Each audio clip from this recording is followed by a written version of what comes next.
Welcome to the Focus and Chill podcast, where we discuss productivity tactics that work for neurodivergent individuals. Every episode, we interview guests with lived experience of neurodiversity who also have a solid productivity and habit game, and pass the learnings on to you, our wise and benevolent audience. We're your hosts, Jeremy and Joey. I'm Joey, and I coach creatives to get moving on their most ambitious projects through the power of solid habits and strong focus. I'm also a perpetual student of psychology and perpetually on a quest to a one-armed chin-up. And I'm Jeremy, a neurospicy software developer turned startup founder, building the Focus Bear app to help people with ADHD and autism thrive at work. My cool party trick is leaving parties early so I can get to sleep in time for my 2-hour-long morning routine. The Focus and Chill podcast is brought to you by Focus Bear, a habit and productivity app that makes healthy habits and deep work the path of least resistance. If you have a tendency to check emails or scroll through Instagram first thing in the morning, but long to develop a meditation and exercise habit first thing, Focus Bear can help you. The app blocks distractions on all your devices and guides you through your habits one at a time. Throughout the day, Focus Bear assists you to stay in deep work by blocking websites and apps that are unrelated to your chosen focus mode. Life's not all about work though. You'll be prompted to take regular breaks to rest your eyes and stretch your muscles. At the end of the day, Focus Bear helps you switch off. Work-related apps get hidden so you can unwind and sleep well. Check out the app by going to focusbear.io. Welcome to episode 52 of the Focus and Chill podcast. Today we're going to do a special episode with just Joey and I, and we're going to be talking about the year that was and the year that will be. We'll be talking about reflection. And one of the interesting things is that Joey doesn't believe in New Year's resolutions. I think that's a good way to start. Do you want to tell us about your attitude and why you hate New Year's resolutions so much? Yeah, attitude's a good word for it, isn't it? It's the year of attitude. My whole take is that if you really wanted to make a change, you wouldn't wait until New Year's Day to do it.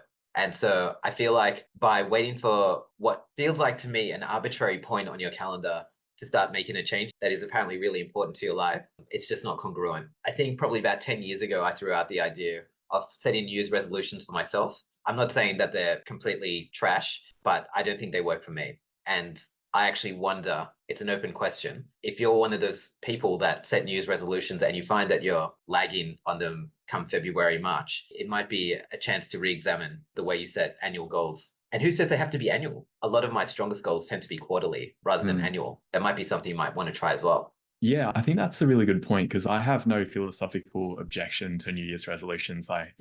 I find something nice about the 1st of January. It's a tradition for my wife and I. The 31st, we look back on the year that was, and the 1st, we do vision boarding. And that's a really fun experience that bonds us together. However, I feel like it's good for the relationship, but I don't know how helpful it is in that a year is too long for me. So much can change in a year that it's hard for me to set goals that are actually going to be specific enough that I can actually hit them hard. I really do like the quarterly cadence. There's a book called The 12-Week Year, where the author makes that point that a year is too long, that it's easy to do what you were saying, get to February or March and not to have made any progress because there's this sense that there's so much time available. Yes. And I can certainly confess that on my vision board for last year, I had set up my garden and put in garage shelving, and I did it on the 28th of December. So I got it done, but there was no reason why it had to wait that long.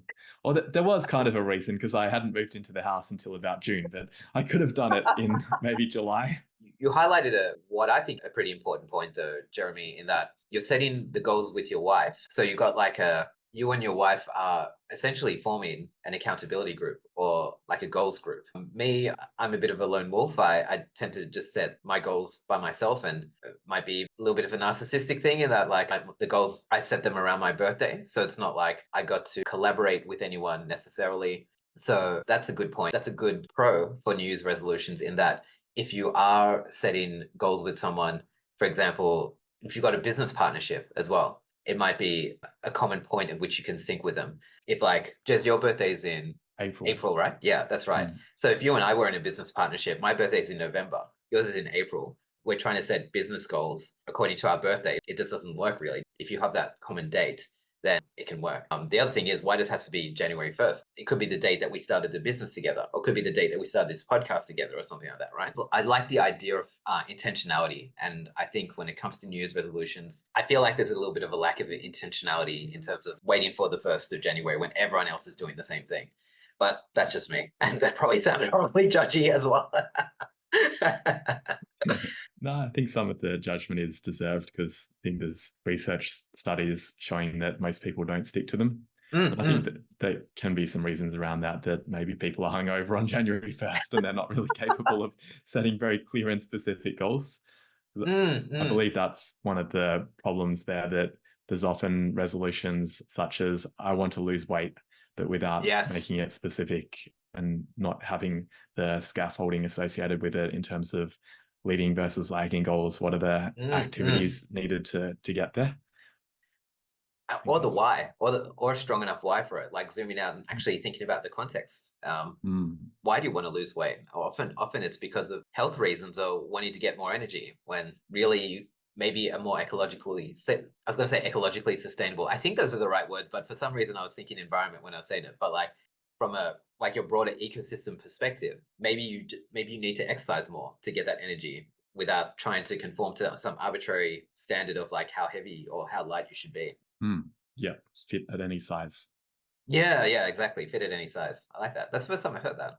That does make a lot of sense, because there can be, I guess, desires to set goals because maybe on January 1st, if you're like me, you just had a lot of time with family, and then there can be a lot of comparison that happens at that point, and maybe they're not actually my goals. I just feel like I should impress that cousin that suddenly arrived in a Ferrari.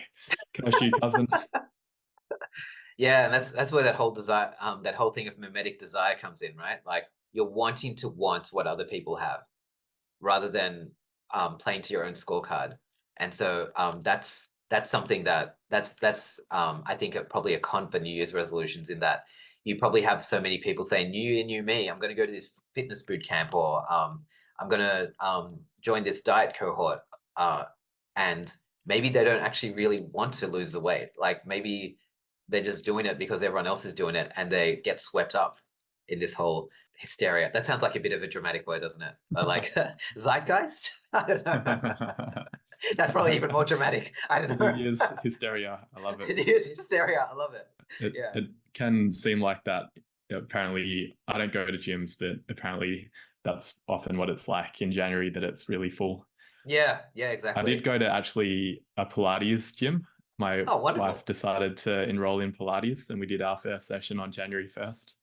I wasn't intending to go. I just walked her there, and then the instructor abducted me and forced me to go to the class as well. I got to get their sales script. However they managed to really win on that one. Yeah. Well, it was basically, do you want to do a free class? You're already here. Yeah, how can you say no to that? What you were just saying there in terms of following the herd also makes me think about who to share those goals with. Yes. As you were talking about being a lone wolf. And for a long time, I was really into the idea of being quite public with my goals. Yep. But there's a TED talk, and I think some research around that if you share it in the wrong way, that it actually has a perverse effect. Yes. That if you say something like, I want to run a marathon this year, and other people are like, wow, that's so cool. I can't believe you're going to do that. You're getting the rewards too soon. Exactly. Before you gain the rewards before you lean into any of the discomfort. Yeah, exactly. But if you tell the right type of people, then they're going to be on your case, and they're going to be like, how's the training going? You said you're going to be doing your marathon. How long was your long run on Sunday? Yes, those are the kind of people that you want. That's the kind of herd that you want in your life. I guess I didn't call them a herd. I call them a tribe. So yeah, I think it's probably easy for it to sound like we're contradicting ourselves here, because I'm contradicting myself in that. On one hand, I'm saying don't follow the herd. On the other hand, I was like telling Jeremy it's really good that he's coordinating with his wife, and we're talking about these cohorts where you hold each other accountable and stuff like that. So I think I'd probably say that you want to be really intentional with the people you surround yourself with. You want to be intentional with the influences that you're plugging into your goals. I should probably say many people, I think, aren't really that intentional with it. They basically just go, like I saw on an ad that everyone's doing this, and so like this gym is offering a like 50% off or like your first 3 months free or something. So I'm just gonna jump into it. Sign me Whereas, up. yeah, sign me up. Exactly. Actually, that's quite a lot, isn't it? First 3 months free. I think that's a lot, isn't it? Where's that, Jim? I don't know. I don't go to the gym. I think an even more powerful way of doing it is if the other people are going to be doing the activities with you. And that's Yes. when it's really effective.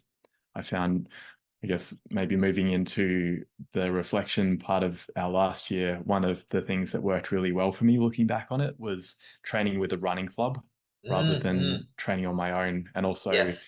working with a personal trainer has been really good for my resistance training workouts. So I Yes. think that's a key insight for me. Joey has a nice format of wins, insights, and pivots. Do you want to explain that format for your reviews?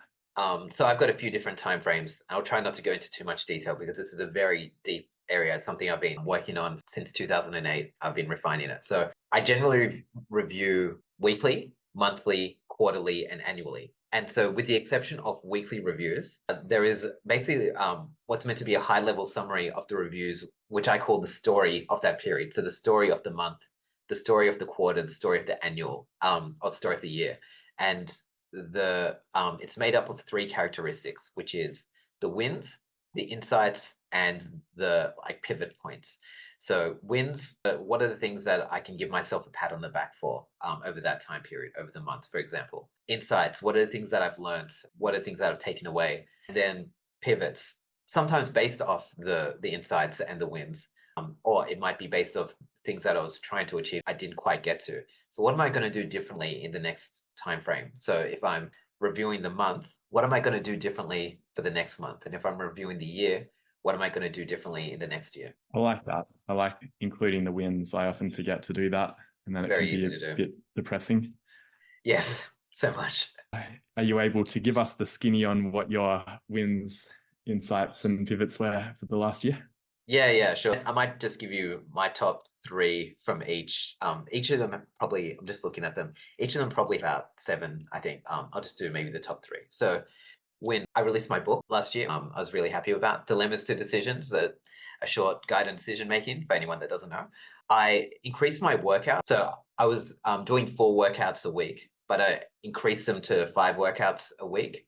And my bar for what I call the completed workout used to be 8 sets per exercise or a personal best, but now I've moved it up to 12 sets an exercise or a personal best. And I also increased the workouts as well. So used to just try and work a single muscle group, but this for the past year, I started working out 2 muscle groups per workout, which I'm really proud of. Also started the Plucky Jester as well, and started getting my first dollars in, which is very important in any new business. And then also starting my newsletter, which has been really good. And I guess something I really pat myself on the back on is as part of starting the business, I had to start getting into social media, which I'd previously just like tried to put into a box in the attic. I didn't really want to touch it anymore. But in order to promote the business, I had to start delving into it. And initially, it went off the rails, as you can imagine. Someone just getting their first taste of social media after a little while, but I'm really pleased with how I brought that under control. So those are my wins. In terms of insight, for those of you that might not know me that well, video games are one of my big vices. I realized that with my video game playing, I get the most satisfaction out of playing it if I actually play for a little while, then take a break, and then play for a little while. So, for example, I might play for an hour, take a very short break, maybe 10 minutes, and if I can get out and walk around the block or something, that's really good, and then come back and play the next hour. And for a bang for your buck pleasure type perspective, that is just really good. That was a real game changer, if pun intended, in that respect. Also, I really tried to adopt the mantra of life is happening for you, not to you. That's just like in the face of some challenges. There were some challenges that came up last year that were particularly difficult. And just always trying to remind myself, life is happening to you. Life's happening for you, not to you. And trying to find the insights behind the challenges. It's kind of related to Ryan Holiday's turning the obstacle upside down. The third insight I want to talk about is I realized that a limiting factor in my life, something limiting my success, is a lack of humility, which means how that was showing up last year was that I was just trying to do everything by myself, from designing a book cover to like writing the book, promoting it, all those things. And I started realizing, you know what, like just because I can do something doesn't mean I should, because being able to do something and getting something done excellently is two very different things. From the insights perspective, that's what I got from the last year. And in terms of pivoting, they were related quite a lot to the insights. So it's cultivating self-healing. So which means whenever I've gone into a challenging situation, really rely on my fundamentals, like going for walks in nature, extra meditation, exercise. And the hard thing is when you're thrown off kilter, it can be easy to throw those things out the window, but you have to be very intentional. By taking on a lot of discomfort and moving into challenge, you increase your ability to it, but you set yourself back if you don't allow yourself time to self-heal. So I really lent into that. Oh, sorry, I'm really going to try and lean into that this year. The other thing is around cultivating anxiety management. So whenever I am anxious about something, and I'm a naturally fairly anxious person, I'm trying to lean into taking note of the signal, because often anxiety is a signal that things aren't quite going according to plan, and trying to think about, okay, so what can I take steps to do here? There's a really good book that influenced this called Cognitive Dominance by, I think it's Mark McLaughlin. And the other thing is to diminish a victim mindset. So there were a few things that happened last year where I moved into a bit of a victim mentality and an external locus of control, and really diminished a lot of my personal power. And I don't want to give that away. That integrates quite a lot with that whole idea of life is happening for you, not to you, and trying to find how you can leverage this to your advantage. So yeah, sorry, that was meant to be the skinny. That was only like three of the points, but for anyone that's not sold on the benefits of reflection, absolute riches that you can get from your own experiences. And I hope I've sold that to you. That's really powerful, the way you described that. I'm curious about with the pivots, the first two, well, they all seem interrelated, but part of it, I guess, is a mindset change. But for the cultivating self-healing, is that a difference in how you approach meditation and time to heal? Or is it just about giving yourself more time for it? It's probably the second one. It's probably recognizing how important that is, prioritizing it. Because I don't know about you, Jeremy, but like whenever I'm thrown off kilter when I'm saying off kilter or on tilt, what I mean is I'm not operating from my higher self. And for whatever reason, maybe it's self-inflicted in that like I haven't had a good night's sleep because I've been up playing video games, or it could be some external thing. When I'm in that state, it's easy for me to let the fundamentals go, because it's just like I'm at a low energy state. The last thing I want to do is do something that doesn't feel easy, something that feels challenging. The cosmic joke is that often these are things that are challenging. They will also fill your cup as well. It's like what I call the difference between self-indulgence and self-care. Self-indulgence for me is things like playing video games. They'll make me feel good in the moment, but afterwards, no real substance to it. Self-care are things that often don't feel great in the moment. You can learn to love them, but like they probably don't feel great in the moment. They probably don't give you that dopamine hit instantly, but they really recharge your battery and allow you to start looking after yourself, and it becomes a virtuous cycle. Yeah. Anyway, I feel like I've talked a lot about my review, Jess. Tell me a bit about yours. Did mine in a slightly different format, but on the 31st of December, my wife and I did a life wheel. Oh, nice. So that's where you think about the different domains of your life. The one on this wheel it's got personal growth and learning, spirituality, money and finances, career and work, health and fitness, fun and recreation, environment, community, family and friends, partner and love. And then you score yourself. And then I also basically did the wins, pivots and insights associated with that. Nice. And I won't go into all of them, but maybe I'll do the bottom two and the top two. Okay. The top two were family and friends and partner and love. And think compared to the year before, I've made more time for spending time with my family and friends. Part of it is I'm now in Melbourne where most of my family is, and that's Yep. made a big difference in just being able to easily go to family events, not having to Yes. fly to get here. Yes. And also with my wife, just spending more time with her, I've made a lot of adjustments to my work schedule. So I'm finishing work at a more sensible time and actually pulling my weight a lot more with housework and spending more quality time together. And that's made a big improvement to how I'm feeling and how she's feeling. Definitely some improvements there. Yeah, that's great to hear. And then the ones that are on the bottom are there's two. One is money and finances, and the other is health and fitness. Maybe I'll talk about the fitness one there, which has been quite interesting for me because I've been over the last 12 months, I've put effort into health, but I plateaued in terms of if I look at how much weight I'm lifting and how fast I can run Yep. compared to December 2022. I'm Yep. actually less fit right now than I was back then. A lot of that has been due to injuries, partly Right. injuries and also disruptions to my schedule. Travel Yep. was part of the issue where there was a period in the second half of 2023 where I was traveling at least once per month. I think there was one month where I flew about 3 times. And that, looking back on it, that really interrupted a lot of things for me. It meant that I wasn't consistent with my training. And then when I got back, I tried to go back with the same intensity, training with my running Yes. club again, and I got injured. Yes. And that's a real insight for me that I need to be very careful about how I'm approaching workouts, that especially because in the past I have had a very high level of fitness. And now I'm pretty fit, but I'm not as fit as I was before. And I'm training with people who are very, very fit. And that's Yep. dangerous because the Definitely.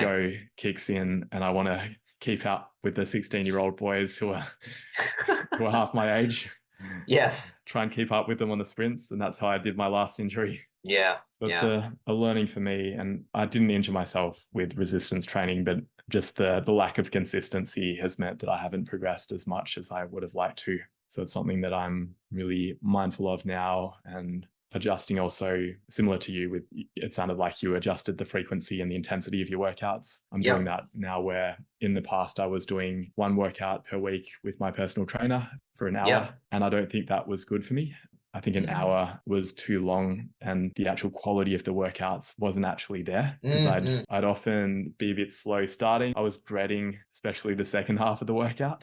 Yes. Yes. And then as I got to the second half of the workout, I'd take lots of breaks and I wouldn't really push as hard. I've changed it now. So I'm doing 3 sessions per week with him for half an hour. And Nice. that's been way better. Yeah. Yeah. I can imagine. Yeah. I heard this really interesting. I think it was a James Clear quote recently where he was talking about there's like such a huge difference between how you feel before you do your first set and how you feel, sorry, after you do your first set. The first set of your workout is like such a big mood changer. By doing it 3 times a week as opposed to once a week, you're getting that hit maybe more often. Yeah. And I'm doing bay swimming on the days that I'm not doing weights training. And that's Nice. really good for my mental health as well. And I think Yes. also good for keeping, rather than just repetitively lifting weights all the time, having a bit more range of motion. I like that idea that it's partly, even though I didn't necessarily progress with my fitness, it was good for my mental health the whole way through. And it makes me think about what do I do in the first set then? Because there are some workouts, especially back day, I find it uncomfortable doing bent over rows. And that's often the first exercise that my trainer will choose when it's back day. And I'm thinking now I should start with a lightweight because I feel okay if it's a lightweight, but he'll ask me to start relatively heavy. And I don't feel good doing that. And I think it actually contributes to one of the other negative things that has come up in the last year where I've been getting, it's probably always been an issue, but I've been trying to address it, neck and back pain.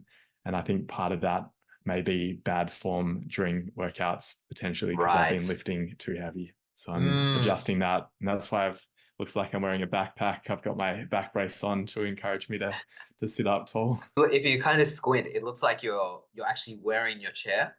So like it's like a backpack chair.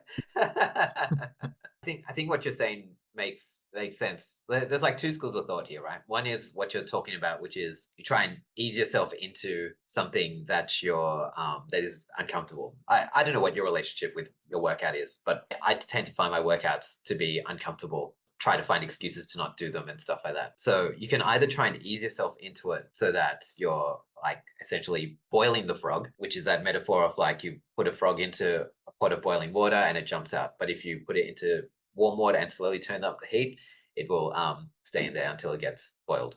Not sure if it want to really boil a frog, but Thought you were vegan, Joey. I am. I am. The other one is eating the frog, right? Which is basically you do the hard thing up front, which in your case, Jeremy, would probably be like doing the thing that you didn't like first up when your motivation is probably highest, and then doing the more fun workouts afterwards. Like you can basically look forward to it. Yeah, I don't know how to resolve it really. I just try to do the hard thing first, but yeah. Yeah, it's interesting because with the analogy might not be perfect between what Brian Tracy talks about, or who originally gave that quote, which was probably around creative expression and doing hard mental labor versus physical labor. I think it's probably, given my tendency for injuries, I think I probably need to be careful about warming up. I'm going to experiment with it anyway, doing more of the soft productivity, the warm up, boiling the frog approach to my workouts, because I do think I enjoy it more, and I feel better about. Normally what I'll do is 3 sets where the first set is quite lightweight and then increase it in the second set, and then the third set is more where I'm trying to go beyond what I did the week before. That approach is probably better for my body and maybe better for my mind. I'll find out.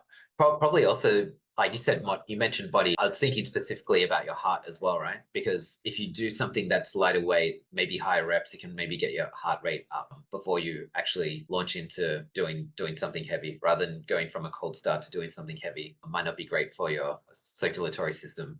Gives you motivation as well when your heart's racing, when you've done some high intensity stuff or some cardio. As much as I don't like cardio, it works. Yeah. For sure. All right. Well, it's time to get into the year. Hope everyone here is looking at their birthday and changing the calendar event for that day to party at the end, plan the rest of the year beforehand. I'm gonna do that now. It'll be a good reflection point for me to look at how have I gone working on my New Year's resolutions up until that point. We adjust. I got my monthly plan. I might do a not quite quarterly, but a 4-month plan between now and my birthday. I like that idea. Rockin'. We'll wrap the show with that. See you, everyone. Thanks for tuning in to this episode of the Focus and Chill podcast. To listen to other episodes, jump onto podcast.focusbear.io. If you'd like to be a guest on the show, or you know someone who'd be a good fit, email us at team@focusbear.io.